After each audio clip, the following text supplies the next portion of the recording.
Hello there guys, RMP792 here. Video game film adaptations. They don't tend to work very well. Let's face it, arguably the best film adaptation of a video game is probably Mortal Kombat, and that's not very good. You know, it's goofy, cheesy 90s fun, but it's not exactly good.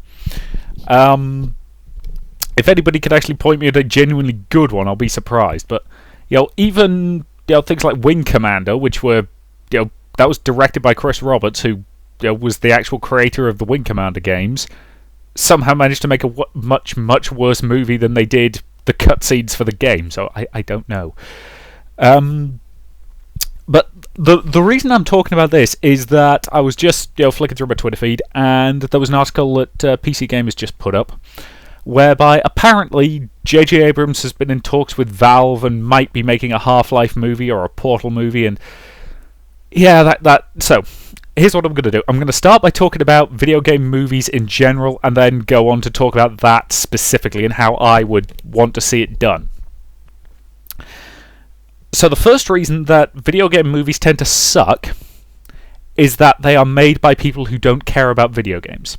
Specifically, you've got the Hollywood execs and you've got the directors and everything else, and somewhere along the way, you'd kind of need to have absolutely everybody be a fan of what you're adapting, otherwise you're going to end up with problems. There was a quote from Gabe Newell a while ago when he was talking about, back in the day when they were getting pitches to do a Half-Life movie, many years ago. This is before Half-Life 2 even came out, so it was a hell of a long time ago.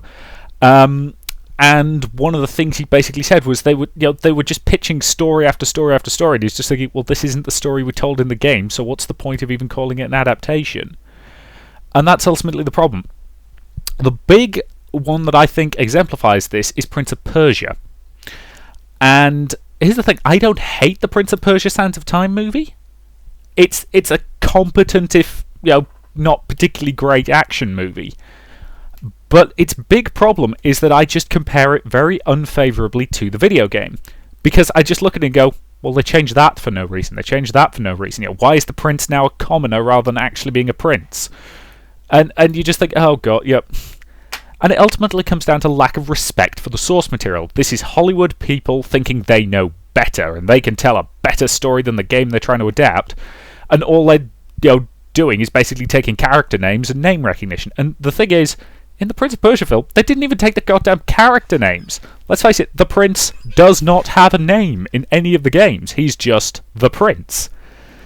Which I think, I don't actually even think he needs a name, if I'm honest. Just referring to him as the prince works.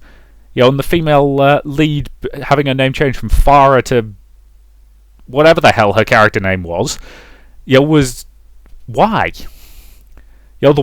I'll say one thing. The one part of that film where, I looked at it and went, yes, the people who did that have respect for what they're adapting, was the props and costumes department. The Dagger of Time looked exactly like it should have. His armour, granted it was designed based mostly on his design for Warrior Within, but I'll take it. It looked good. Those were the only bits of it that I felt really sort of seemed to be taken from Prince of Persia and show suitable respect to the franchise they were adapting. So this is where the problem lies. Whenever they adapt things, they have a bad habit of not adapting it with any level of respect. They just immediately think, well, this was made by stupid video game makers who don't know any better. We can do so much better. And that's kind of the same problem you get with an awful lot of reboots, where I was talking about this recently. It's people's attitude that they can take a thing and make it better.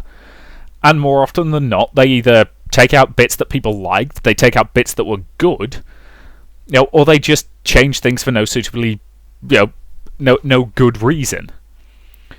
Taking away the hourglass and replacing it with just this giant sand pillar thing, and well, actually, let's face it, they changed the entire plot of Sands of Time completely. The Vizier wasn't the Vizier, he was suddenly Ben Kingsley, who was actually the king's brother, and he wasn't on a quest for immortality through the dagger, which, okay, he just wanted to travel back in time and be king, and rewinding time was going to destroy the world. I have no goddamn idea what the hell was going on towards the end of that movie. But they took what was ultimately a very character-driven piece. Because let's face it, the plot of the first of Prince of Persia: The Sands of Time is basically, they go and trash a city with the aid of the vizier, the aid of the traitorous vizier. They go to the neighbouring kingdom. The vizier tricks the prince into unleashing the sands. He survives because he's got the dagger. Farah survives because she's got her amulet. And the vizier survives because he's got his staff and just because he uses magic stuff. And so it's a very character-driven piece, because let's face it, after about the first hour, those are the only 3 people in that game. So it's all about the prince's growing relationship with Farah, and while it would probably be difficult to do a major motion picture with basically 3 people in it, plus a whole bunch of sand monsters, you could flesh it out with some flashbacks to the prince's backstory, his relationship with his father, that kind of thing, and you could do some interesting stuff there. But again, it's lack of respect for for what they're adapting, and that is a problem. So that movie didn't work. Are there any that genuinely do? I say Mortal Kombat isn't bad. It's not good, but it's not awful. As I say, casting Christopher Lambert as Raiden, French guy as Asian Thunder. No, who cares? But weirdly, a lot of the video game adaptations seem to be of. Well, I was going to say of fighting games, but then again, they're the ones that have been around for the longest, because they're basically adapting, to all intents and purposes, the original arcade games. And that's one of the problems with these adaptations. They tend to come about 10-15 years after anybody gives a damn. Because it takes them that long to figure out, who's got the rights and so on and so forth. I mean, I remember playing Prince of Persia: Sands of Time and thinking, this could actually make a really interesting movie. And then the movie came along and it really, really wasn't. So the issue then becomes, if you genuinely wanted... Actually, no, I've thought of a good adaptation movie. And that's Halo Forward Unto Dawn. It's not exactly a direct adaptation, because it's basically expanded universe fiction, but that works for the most part. Because, again, it feels like it's got at least a little respect for the source material. It's not trying to retell the same story but better. It's saying, here's some other stuff that was happening in the universe at the time. And that one works reasonably well. You can tell they didn't have much of a budget to work with, relatively speaking. But that basically means that once the Covenant Forces actually turns up, it plays a lot like a horror movie. Because you see, 3 or 4 jackals at sort of long range. I don't think you see any grunts at all. And you see sort of, 1, 2 elites at most. And again, that's, and because one of them's a cloaking elite, a lot of it's kept in shadow. So you don't actually see the bastard most of the time. Oh, and you see a couple of hunters. You can tell kind of the big money shot of that is seeing the hunter sort of stand and be pissed off that its mate's been killed. Well, mate's probably the wrong word. Okay, mate in the context of sexual partner is probably wrong given what hunters actually are. But mate is in the context of good friend, probably whatever, I don't care. But anyway, but again, there's a certain amount of respect for the material they're adapting there, right down to the fact that, the opening sort of bit with Cortana going a bit crazy has Jen Taylor playing the role. And I'll be honest, if they ever do make a full big-budget Halo movie, which they keep talking about, but nobody can agree who the hell owns the rights to what, so it probably never get made, I'll be honest, if I was casting that, I would basically get the, because let's face it, the guy playing the Master Chief basically needs to be a big guy in the suit. And again, never take the helmet off. Play it the same way as the games. And it doesn't really matter if the guy in the suit is the guy providing the voice. Do it Darth Vader style. Get, Steve Downes, who is the voice actor who's played the Chief for, since the first Halo game, and get him to do the voice for the movie. And Cortana, make her an entirely CG person and get Jen Taylor to voice her. Because that makes perfect sense for the character, given that she is an AI hologram. So you don't need to have an actual physical person, you can do it with mocap, but you do not need, you don't need to sort of record somebody getting dressed up in makeup to look like Cortana. It would actually work a little better if she was purely CG, I would think. But anyway, I'm off topic. So, but again, that movie, Forward Unto Dawn works reasonably well. It's probably one of the better adaptations of a video game I've seen.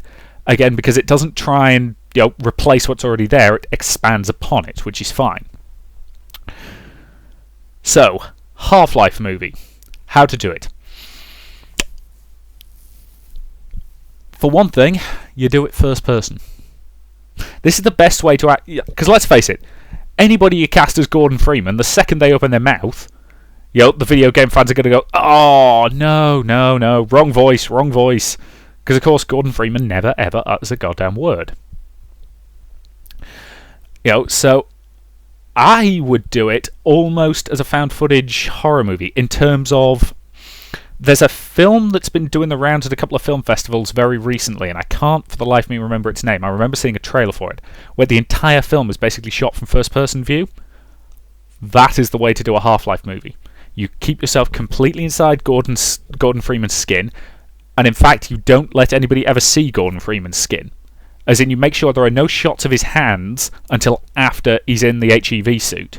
Because that way, he's wearing the big orange gloves, and, that really lets your audience embody the character. Because let's face it, granted we know what Gordon Freeman looks like from box art, but it's not necessarily relevant because the whole point is to embody the character. So if you never see the hands, you never see any distinguishing features at all, that allows the audience to completely get inside this character. And yes, does that make him a completely blank cipher for the audience? Absolutely, but that's fine. And from there, you basically play it much the same way the games do. You've got the opening where it's just going around Black Mesa doing his job. You get the resonance cascade where everything goes to hell. Then you've got the sort of kind of horror movie-ish bit. Where you've got the headcrabs coming through, and you've got the people getting turned into zombies, and then you've got the Vortigons turning up, and then you've got the Marines coming in to try and kill absolutely everything, and then that's where it goes into a bit more of a action movie type thing. That ultimately, I think, is the way to handle it. You can expand upon it a little by making characters like Barney, who is technically in the original Half-Life, but he doesn't. He's not exactly doing a lot there because the technology to have a friendly sidekick wasn't really there. But you can expand their roles, a little bit to have them do more stuff without it, treading on the toes. Especially given that Half-Life 2 kind of heavily implies that Barney was there for bits of it and knew what was going on and things like that. So that's fair enough. You can also show Eli Vance getting injured, because again we see him right at the beginning of the game, but you can take a little more, bit more time to characterize him and things like that. And again, you can keep the G-Man kind of, he's in the background of a few shots and very minor recurring thing until he turns up right at the end. Incidentally, if you want a casting decision, I can't remember the actor's name, but the smoking man from the X-Files. I can't remember. We all know who I'm talking about. Because that guy, I cannot picture a better G-Man basically than that guy. Don't get me wrong, I'm sure they could come up with somebody else who would do a fantastic job, but he's just the guy who springs into my head immediately. But yeah, that is how I would personally do a Half-Life movie. And again, follow the plot of the game. So you've got, so after the Marines turn up, it's working your way through to the Lambda Core, and then eventually, you end up in Zen, and you do that stuff, and then the G-Man turns up, and it's all, ooh. And you realise towards the end that the aliens are actually fleeing something much, much worse, and that sets you up for the sequel of Half-Life 2, and again, do the whole thing first-person mode. The problem I see with that is that, I can't see any Hollywood exec willingly going for it, because it's way too out there and way too different, and Hollywood execs love safe. The sheer number of times they'll basically say, "Oh, we love this idea, but what if we did it more like this popular thing?" There was a fantastic interview with who was it? It was a author of some book series. I can't even remember who it was now, but they were in a pitch meeting with this producer, who basically come to them and said, "Look, your books are selling like clappers. We want to adapt them." Yeah, but your main character, is this black woman. Can we? Does it have to be a black woman? And she's just like, well, it's kind of integral to the plot, yeah. Yeah, and this Hollywood exec just did not. Yeah, they kept trying to change it to be more, more Hollywood. Or what was it? Can't remember. There was another film adaptation where the ending of the book is a little bit of a downer. And the Hollywood exec really wanted to change the ending to, give it a happy ending to make it, again, more Hollywood. Every time you hear about this stuff, you're just like, yeah, I can believe somebody was stupid enough to say that. So yeah, there are times when they probably have a point. Most of the time, I think they're doing their own audience a disservice. There's this general attitude, or there seems to be, that people won't accept anything new or anything different, which I think is very wrong, because I think people are always looking out for the new thing, the different thing. And it might take longer to catch on, but theoretically you can find some very interesting things. Let's face it, the found footage horror genre, I guarantee you that nobody thought that was a good idea when... was Blair Witch the first one to do it, or was it just the first one to make it popular? Whatever. You can guarantee that whoever first came up with the idea was told they were being an idiot and told it was a really stupid idea. And then Hollywood executives realised that, actually, found footage horror movies make quite a lot, can make quite a lot of money on really tiny budgets. So we should make a lot more of these. It's the same way that nobody in Hollywood wanted to fund Deadpool because they were convinced it wouldn't sell. And now that it's made an absolute claptrap load of money, they seem to be sort of pushing the fact that, this is going to have an R rating, and we're going to do a Wolverine movie with an R rating. And I'm just thinking, oh, God. Guys, stop learning the wrong messages from these things. So yeah, let's be honest about this. They're probably not going to make a Half-Life movie. Because, let's face it, Half-Life is a very fondly remembered game. And making any kind of film adaptation is going to be difficult. I'm not going to say impossible. They could certainly make a film adaptation. The odds of them making a good one are pretty low. And it would take a director with some pretty serious cojones to even try it, I would say. But again, so that's my thoughts on how I would do it. That's my thoughts on why video game adaptations tend not to be very good. And yeah, I think that's all I've got for the moment. So, thank you very much for watching, and I will see you in future videos.